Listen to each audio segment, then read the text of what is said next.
झारखंड में सियासी हलचल। ये है ब्रेकिंग न्यूज।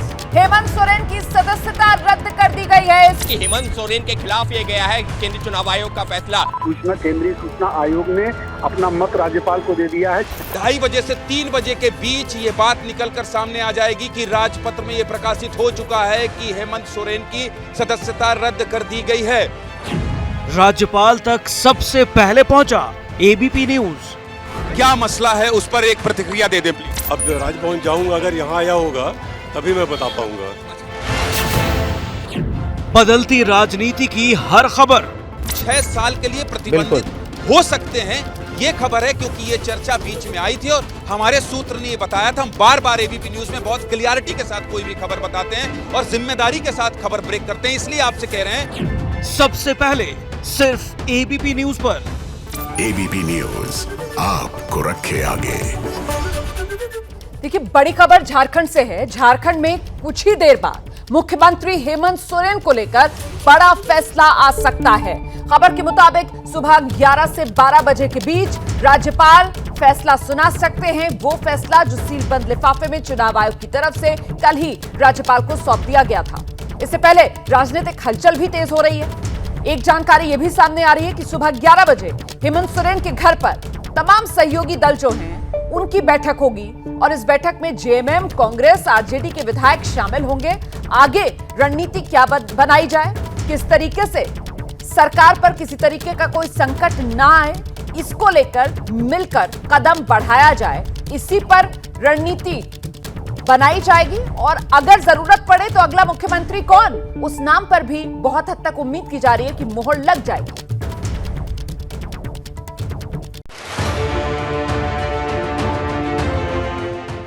अभी कहाँ है, कौन बोल रहा है?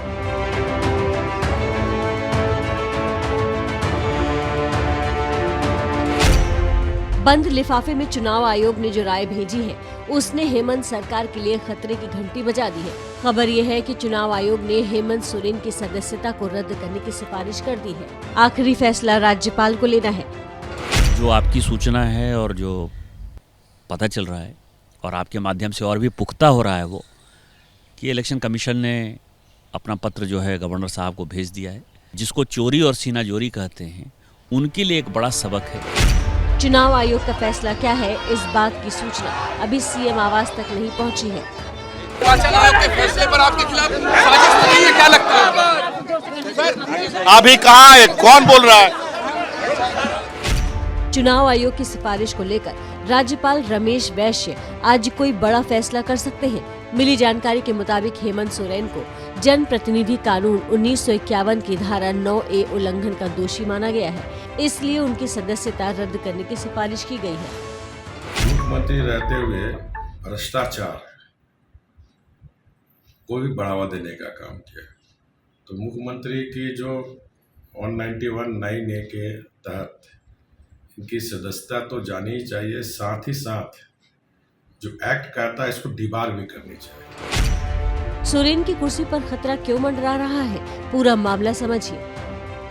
बीजेपी डेलीगेशन ने फरवरी 2022 में आरोप लगाया कि सोरेन ने रांची के अनगढ़ा में अपने नाम से खनन पट्टा लिया, लिहाजा उनके विधानसभा सदस्यता रद्द करने की मांग की गई। मामला सीएम हेमंत सोरेन से जुड़े खनन, लीज और शेल कंपनियों में उनके और उनके करीबियों की हिस्सेदारी से जुड़ा है। आरोप है कि सीएम हेमंत ने अपने पद का दुरुपयोग कर स्टोन क्वेरी माइंस अपने नाम आवंटित करवा ली थी। सोरेन परिवार पर शेल कंपनी में निवेश कर अकूत संपत्ति अर्जित करने का आरोप है। ये मामला सुप्रीम कोर्ट और चुनाव आयोग में गया। चुनाव आयोग का फैसला राजपाल भवन तक पहुंच गया है, लेकिन जेएमएम का सवाल है कि बंद लिफाफे का फैसला बाहर कैसे आया। यदि सीलबंद लिफाफा है चुनाव आयोग का तो वो गवर्नर साहब उसकी पुष्टि करेंगे, कोई सांसद उसकी पुष्टि नहीं कर सकता। और यदि सांसद उस पर क्लेम करता है तो जो लॉ ऑफ द कोर्ट है उसको अपना काम करना चाहिए। और इसी मुद्दे पर बातचीत करने के लिए हमारे साथ इस वक्त हमारे दो सहयोगी मौजूद हैं। हेमंत सोरेन के घर से प्रशांत और राजभवन से ज्ञानेंद्र तिवारी हमारे साथ मौजूद हैं। सबसे पहले ज्ञानेंद्र का रुख करेंगे क्योंकि आज नजरें सारी ज्ञानेंद्र राजभवन पर ही हैं कि कब वो औपचारिक ऐलान राज्यपाल की तरफ से किया जाएगा। रोमाना, जब कुछ इशारा मिलने लगे तो समझिए कि अभी थोड़ा वक्त है, लेकिन अब इशारा मिलना बंद हो गया है। मतलब अब कुछ भी नहीं कहा जा रहा है। मुझे लगता है कि 11 से 12 बजे का वक्त जो हमारे सूत्र बता रहे हैं कि 11 से 12 बजे के बीच में ये कोई बड़ा फैसला आ सकता है। कल ये अपडेट था, आज कोई अपडेट अब तक नहीं मिला, लेकिन राजभवन पे हमारी टीम और इसके अलावा मुख्यमंत्री निवास में कुल मिला के झारखंड की से जुड़ी हुई जो भी सियासी हलचल है वो सबसे पहले एबीपी न्यूज़ में हम बताएंगे। आपको बता दें कि कल से लेकर जब से राज्यपाल यहाँ पहुँचे हैं, रमेश बैस झारखंड पहुँचे हैं, रांची पहुँचे हैं, उसके बाद से ही बैठकों का दौर जारी है। मुख्यमंत्री निवास हो या राजभवन हो, और जिन विशेषज्ञों के सहारे इस बात पर चर्चा की जा रही है कि क्या ये सदस्यता रद्द होगी मात्र या 3 साल से या 6 साल के लिए होगी। ऐसे में ये पूरे मतलब मुख्यमंत्री दोबारा इस कुर्सी में नहीं बैठ पाएंगे हेमंत सोरेन, तो इस पर चर्चा हो रही है। और चूंकि ये बड़ा फैसला है और एक राज्य में देखिए ऑफिस ऑफ प्रॉफिट के मामले में एक राज्य के मुख्यमंत्री को अपने कुर्सी से हटना पड़े, और ऐसी स्थिति के लिए राज्यपाल कोई भी निर्णय लेने से पहले उन तमाम पहलुओं को, तकनीकी पहलुओं को जान लेना चाहते हैं कि इसके बाद वो कोर्ट का दरवाजा खटखटाएंगे, वो कोर्ट जा सकते हैं। और अगर मान लीजिए सदस्यता रद्द होती है, और सदस्यता ही केवल रद्द होती है, 3 साल या 6 साल की बाध्यता नहीं होती है, ऐसे में वो दोबारा 6 महीने में चुनाव लड़के जा सकते हैं। तो ऐसे तमाम पहलुओं को विशेषज्ञों को बुलाकर पढ़ा जा रहा है और उस पर चर्चा की जा रही है। और जैसा प्रशांत हमारे वरिष्ठ सहयोगी बता रहे थे कि जो चुनाव आयोग अपना फैसला या चुनाव आयोग ने जो अपनी चिट्ठी भेजी है उसके आधार पर ही राज्यपाल को फैसला लेना होगा। राज्यपाल के पास कोई बहुत ज़्यादा अधिकार नहीं है कि वो उसके इतर जाकर कुछ ले ले, ऐसा प्रशांत जी बता रहे थे। तो इन सब पहलुओं पर स्टडी हो रहा है, इन सब प्रशांत तो हमारे साथ है ही ना, आप रहिए हमारे साथ। प्रशांत के पास दर्शकों को लेकर चलते हैं और प्रशांत से ही जानते हैं। प्रशांत, वो जो सीलबंद लिफाफे में चिट्ठी एक तरीके से सौंपी गई है राज्यपाल को, बस उसको खोलकर और पढ़ना मात्र है, या फिर उस पर किसी तरीके का विचार भी किया जा सकता है राज्यपाल की तरफ से? प्रशांत। नहीं, बिल्कुल रोमाना, जो ज्ञानेंद्र बता रहे हैं मैं उसमें और जोड़ूं कि बिल्कुल ऐसा नहीं है। जो भी चुनाव आयोग की सिफारिश आई है उस रिपोर्ट में उसको अध्ययन किया जाता है, अध्ययन किया जा रहा है। और मेरी ये सूचना है, ज्ञानेंद्र भी इस बात की तस्दीक करेंगे कि कानूनी सलाह अभी और ले रहे हैं गवर्नर, और इसलिए कल से जब से दिल्ली से लौटे हैं गवर्नर यहाँ रांची, वो तब से कानूनी सलाह ले रहे हैं। ज्ञानेंद्र बता रहे थे कि अपने अधिकारियों के साथ भी वो लगातार बैठक कर रहे हैं।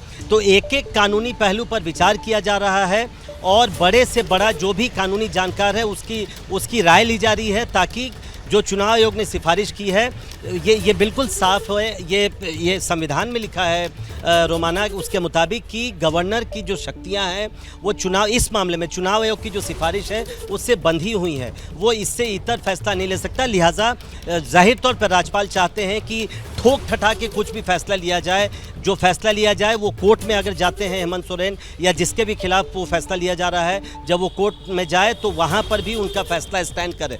तो इसलिए थोड़ा समय लग रहा है, लेकिन रांची में राजनीतिक गलियारों में यही चर्चा है। सूत्र भी बता रहे हैं कि आज किसी भी वक्त राज्यपाल का ये फैसला आ जाएगा। जो भी फैसला होगा, 2 ही फैसले की चर्चा है, जिसमें एक जिसकी संभावना ज़्यादा है वो ये कि हेमंत सोरेन को डिस्क्वालीफाई कर दिया जाएगा, वो MLA नहीं रहेंगे। लेकिन केवल अगर ऐसा किया जाता है तो हेमंत सोरेन के लिए विकल्प काफ़ी आसान है, वो इस्तीफा देंगे और फिर से वो मुख्यमंत्री पद की शपथ ले सकते हैं और 6 महीने के भीतर दोबारा चुनकर विधायक बन सकते हैं और मुख्यमंत्री पद की कुर्सी पर जा सकते हैं। अगर विवाद किया जाए तो उनको चुनाव लड़ने से रोका जाता है, तब असली पेच शुरू होगा। बिल्कुल, आप रहिए मेरे साथ, मैं लौटूंगी आपके पास। एक बार फिर से ज्ञानेंद्र के पास दर्शकों को लेकर चलेंगे। तो ज्ञानेंद्र, कुल मिलाकर जो बात प्रशांत की तरफ से कही जा रही थी कि साहब जो गवर्नर की शक्तियां हैं इस मामले में वो कहीं ना कहीं चुनाव आयोग की तरफ से जो सिफारिशें की जाएंगी उसके दायरे में ही रहेंगी, ऐसा संवैधानिक प्रावधान है।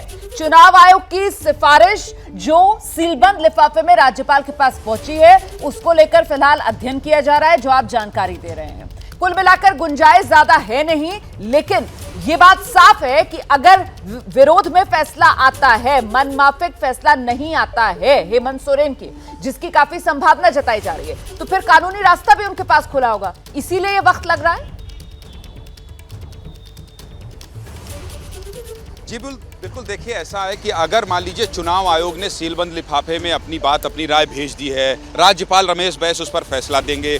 अब ऐसी कोई गलती आयोग या राज्यपाल की तरफ से तो नहीं होनी चाहिए कि हेमंत सोरेन को एक अवसर मिल जाए और जाके वो उनके पक्ष में फैसला हो जाए और फिर जो ये पूरी कवायद जिसको लेकर बीजेपी भारतीय जनता पार्टी झारखंड रघुवर दास खुद कल से जिस तरह से सक्रिय दिखाई दे रहे हैं और लगातार ये कह रहे हैं, निशिकांत दुबे ये कह रहे हैं कि अगस्त पार नहीं होगा, तो क्या ये जो नेता कह रहे हैं इन नेताओं की बात झूठी हो जाएगी? इसलिए इस पूरे फैसले के पीछे जो मेहनत की जा रही है, मैं आपको एक बार फिर से बता दूं कि एबीपी न्यूज़ ने कल झारखंड के मुख्यमंत्री हेमंत सोरेन से एक्सक्लूसिव बातचीत की थी। इसके अलावा रमेश बैस से एक्सक्लूसिव बातचीत की थी और झारखंड में जो झारखंड मुक्ति मोर्चा पार्टी के तमाम लोग हैं वो सोशल मीडिया में इस बात का सवाल उठाने लगे थे कि आयोग की चिट्ठी जो यहाँ पहुंची है उसकी जानकारी कैसे पता लग जा रही है।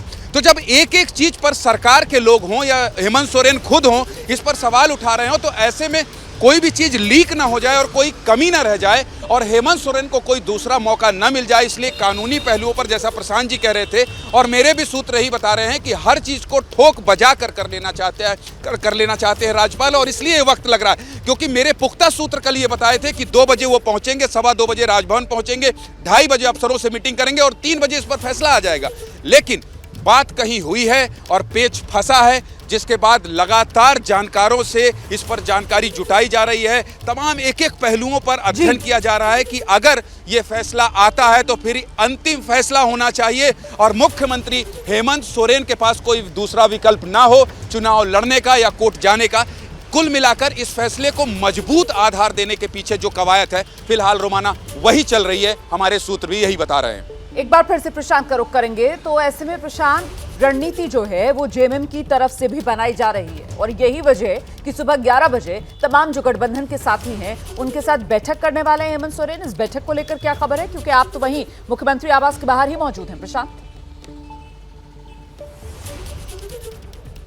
बिल्कुल बिल्कुल रोमाना, 11 बजे ये बैठक बुलाई गई है और मैं इस वक्त मुख्यमंत्री आवास पर हूँ। हालांकि जिस गेट पर मैं अभी खड़ा हूँ वहाँ से विधायक अंदर नहीं जाएंगे, विधायक दूसरे गेट से अंदर जाएंगे जो सीएम आवास का जो मीटिंग कक्ष है वहाँ पर ये बैठक होगी। लेकिन उसके पहले मैं एक बड़ा अपडेट ये दे दूँ कि कल देर शाम को कांग्रेस विधायक दल की भी बैठक हुई है और उसमें एक स्वर में मुख्यमंत्री हेमंत सोरेन को समर्थन देने का एक तरह से फैसला किया गया है। और उसके पहले भी आपको याद होगा 3 दिनों पहले भी इसी तरह की एक बैठक आज 11 बजे बुलाई है हेमंत सोरेन ने, अपने तमाम घटक दलों के और अपने विधायकों की बैठक बुलाई है।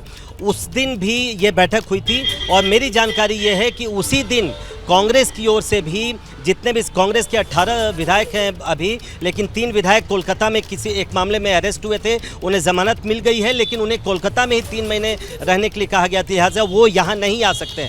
तो इफेक्टिवली 15 विधायक हैं कांग्रेस के और उन सभी विधायकों का एक समर्थन पत्र 3 दिन पहले ही हेमंत सोरेन को कांग्रेस की ओर से सौंप दिया गया है। तो अगर नंबर्स की बात है, समर्थन की बात है, तो फिलहाल हेमंत सोरेन को कोई कठिनाई ऐसी नहीं लगती है।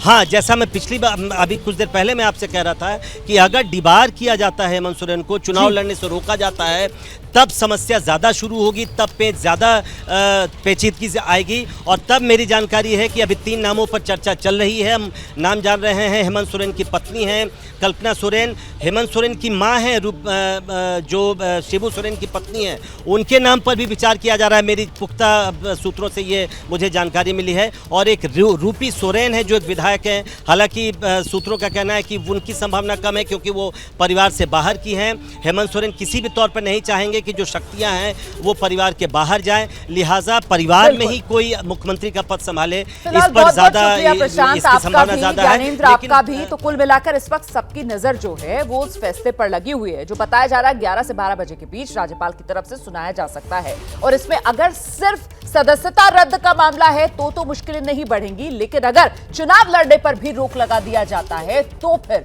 अगला मुख्यमंत्री कौन, इसको लेकर बड़ा सवाल और उसी को सुलझाने में इस वक्त जेएमएम जुटी हुई नजर आ रही है। आगे बढ़ते झारखंड से निकलकर अब बात बिहार की करते हैं। बिहार में यादव बनाम यादव की लड़ाई तेज हो गई है। 2 दिग्गज नेताओं की जुबानी जंग की वजह से बिहार की सियासत जो है वो गरमाने लगी है। तेजस्वी यादव ने नित्यानंद राय को ठंडा करने की धमकी दे डाली है। बीजेपी ने भी जोरदार पलटवार किया है।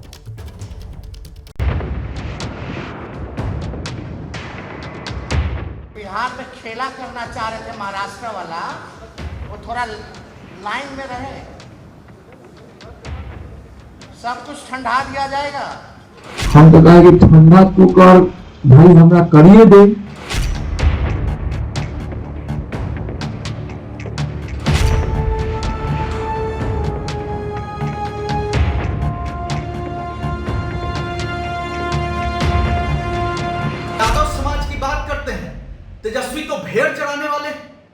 नित्यानंद राय यादव समाज के गौपालक हैं, गौवंशी हैं, गाय चराने वाले हैं।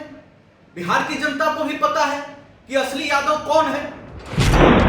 बीजेपी जेडीयू की लड़ाई के बाद अब असली यादव और नकली यादव को लेकर बिहार की सियासत गरमाने लगी है। यादवों के दो दिग्गज नेता तेजस्वी यादव और नित्यानंद के बीच एक बार फिर जुबानी जंग तेज हो गई। और ये भाजपा के एगो केंद्र में मंत्री है ना, जो बिहार में खेला करना चाह रहे थे महाराष्ट्र वाला, वो थोड़ा लाइन में रहे, सब कुछ ठंडा दिया जाएगा।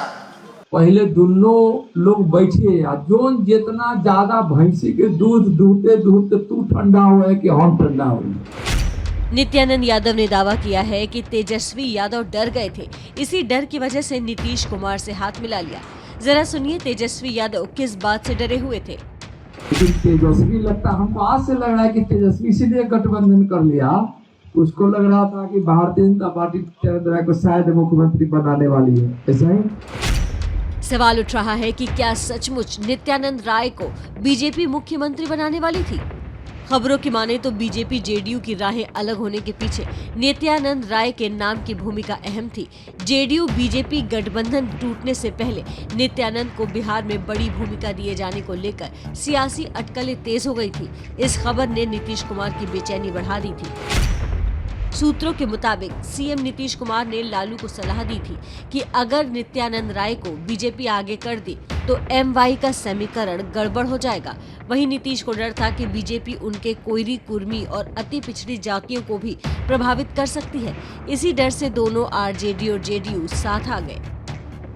तेजस्वी यादव हताश है, निराश है, परेशान है और भदवासी में अनर्गल प्रलाप कर रहे हैं। किसको धमकी दे रहे हैं तेजस्वी? तो क्या बिहार में यादवों के बीच वर्चस्व कायम करने की नई सियासी लड़ाई शुरू होने वाली है? क्या तेजस्वी यादव के लिए नित्यानंद राय बड़ी चुनौती बनकर उभरने वाले हैं? अब भैंसी के बदला भेड़ी दूहने के लिए आएंगे तो हम नहीं कह सकते। तो जे ज्यादा दूध दूह देगा जीत जाएगा, जे कम दूहेगा वो ठंडा हो गया। बिहार विधानसभा में बीजेपी सबसे बड़ी पार्टी है, लेकिन अभी तक लालू यादव के वोट बैंक एमवाई को तोड़ने में सफल नहीं हो पाई है। 1990 से पहले बिहार की राजनीति में सवर्ण वोटक निर्णायक भूमिका में माने जाते थे, लेकिन जैसे जैसे समय बदला ओबीसी वर्ग राजनीति के केंद्र में आ गया। बिहार में किसकी सरकार होगी, इसमें पिछड़ा और अति पिछड़े वर्ग की भूमिका अहम होती है। इसमें यादव 14%, कुर्मी 4% और कोयरी 8% के साथ बड़ी संख्या में होते हैं। कसाई खाना खुलवाने वाले से कोई नसीहत नहीं चाहिए और इन गीदड़ भभकी से किसी को डर नहीं लगता है। 23 सीट पर पहुंच जाएंगे, 23 सीट पर। 2024 में लोकसभा चुनाव है और 2025 में बिहार में विधानसभा चुनाव होगा। ऐसे में बिहार में नित्यानंद राय बीजेपी के लिए बड़ी उम्मीद बनकर उभर रहे हैं। झारखंड में सियासी हलचल। ये है ब्रेकिंग न्यूज। हेमंत सोरेन की सदस्यता रद्द कर दी गई है। हेमंत सोरेन के खिलाफ ये गया है केंद्रीय चुनाव आयोग का फैसला। केंद्रीय सूचना आयोग ने अपना मत राज्यपाल को दे दिया है। 2:30 बजे से 3 बजे के बीच ये बात निकलकर सामने आ जाएगी कि राजपत्र में ये प्रकाशित हो चुका है कि हेमंत सोरेन की सदस्यता रद्द कर दी गई है। राज्यपाल तक सबसे पहले पहुंचा एबीपी न्यूज। क्या मसला है उस पर एक प्रतिक्रिया दे दे प्लीज। अब राजभवन जाऊंगा, अगर यहाँ आया होगा तभी मैं बता पाऊंगा। बदलती राजनीति की हर खबर 6 साल के लिए प्रतिबंधित हो सकते हैं, ये खबर है क्योंकि ये चर्चा बीच में आई थी और हमारे सूत्र ने ये बताया था। हम बार बार एबीपी न्यूज में बहुत क्लियरिटी के साथ कोई भी खबर बताते हैं और जिम्मेदारी के साथ खबर ब्रेक करते हैं, इसलिए आपसे कह रहे हैं सबसे पहले सिर्फ एबीपी न्यूज पर। एबीपी न्यूज आपको रखे आगे।